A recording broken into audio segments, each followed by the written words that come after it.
Welcome to BAV Swiss Kitchen.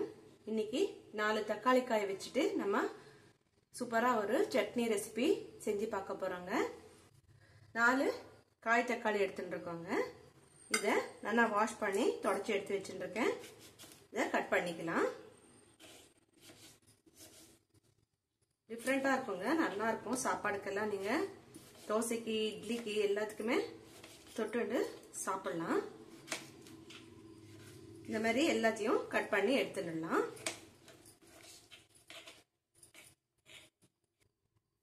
தக்காளி cut பண்ணி எடுத்து வச்சுருந்துச்சுங்க. இப்போ அடுத்த ப்ராசஸ் பார்க்கலாம். ஸ்டவ் ஆன் பண்ணிட்டு ஒரு கடாய் வச்சுக்கலாங்க.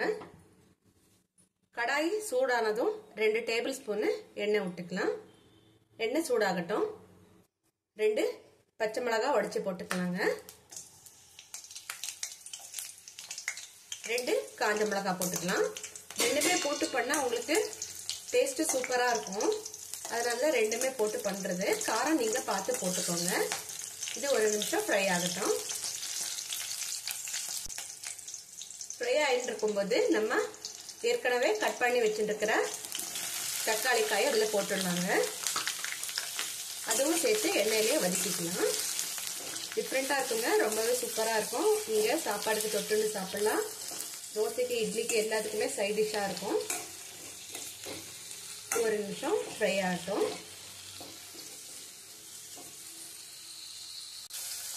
வதக்கின்னு இருக்கும்போது ஒரு பிடி கொத்தமல்லிங்க பொடி பொடியா நறுக்கி வச்சுருக்கேன், போட்டுடலாம். நீங்க கொத்தமல்லி எவ்வளோ போடுறீங்களோ அவ்வளோ டேஸ்டா இருக்கும்.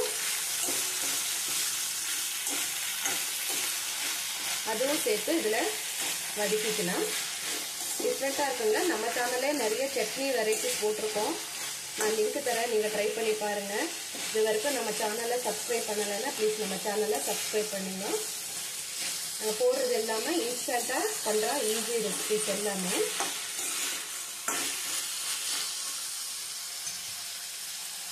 ருசிக்கு தேவையான அளவு கல்லுப்பு போட்டுக்கலாம். போட்டு மிக்ஸ் பண்ணி வச்சுக்கலாம். கொஞ்சமா புளி போட்டுக்கலாங்க. ஒரு 1/4 டீஸ்பூன் மஞ்சள் பொடி போட்டுக்கலாம். 4 பல்லு பூண்டு போட்டுக்கலாம். இதுவும் சேர்த்து வதக்கிக்கலாம்.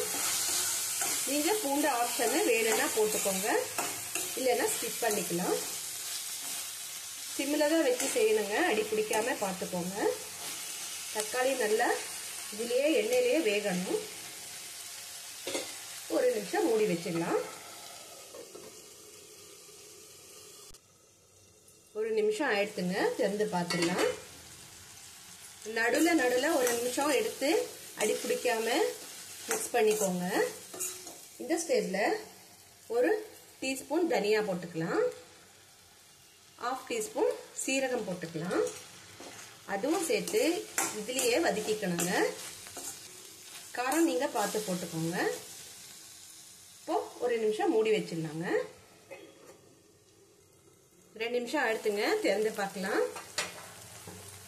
பாருங்க, தக்காளி எல்லாம் நல்லா வெந்துட்டு. இப்போ ஸ்டவ் ஆஃப் பண்ணிடலாம். இது எல்லாத்தையும் ஒரு பிளேட்ல எடுத்துடலாங்க.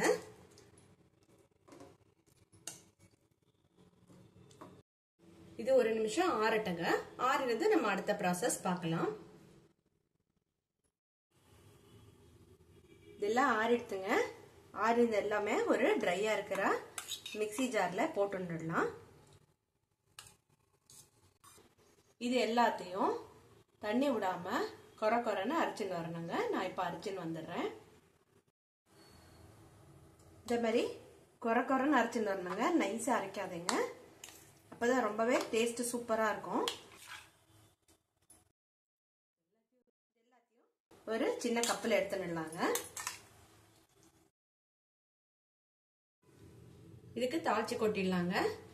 ஒரு குட்டி பேன் எடுத்து வச்சுக்கலாம். அதுல எண்ணெய் போட்டுடலாம். ஒரு டேபிள் ஸ்பூன் எண்ணெய் சூடானதும் ஒரு டீஸ்பூன் உளுத்தம்பருப்பு போட்டுக்கலாம். 1/2 டீஸ்பூன் கடுகு போட்டுக்கலாம். ஒரு காஞ்ச மிளகா கிள்ளி போட்டுக்கலாம். கொஞ்சமா கருவேப்பிலை போட்டுக்கலாங்க. 1/4 டீஸ்பூன் பெருங்காயம் போட்டுக்கலாம். ஒரு நிமிஷம் ஃப்ரை பண்ணிக்கலாம்.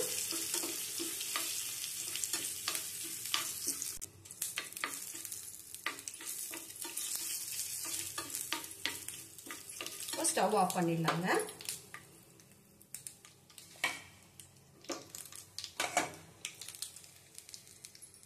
எல்லாத்தையும் இதில் போட்டுக்கலாங்க.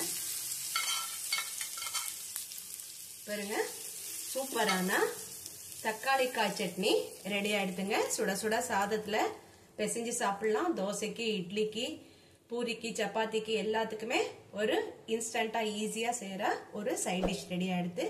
நீங்களும் ட்ரை பண்ணி பார்த்து எப்படி இருந்ததுன்னு சொல்லுங்க. ஒரு லைக் போடுங்க, கமெண்ட் பண்ணுங்க, ஷேர் பண்ணுங்க. நன்றி, வணக்கம்.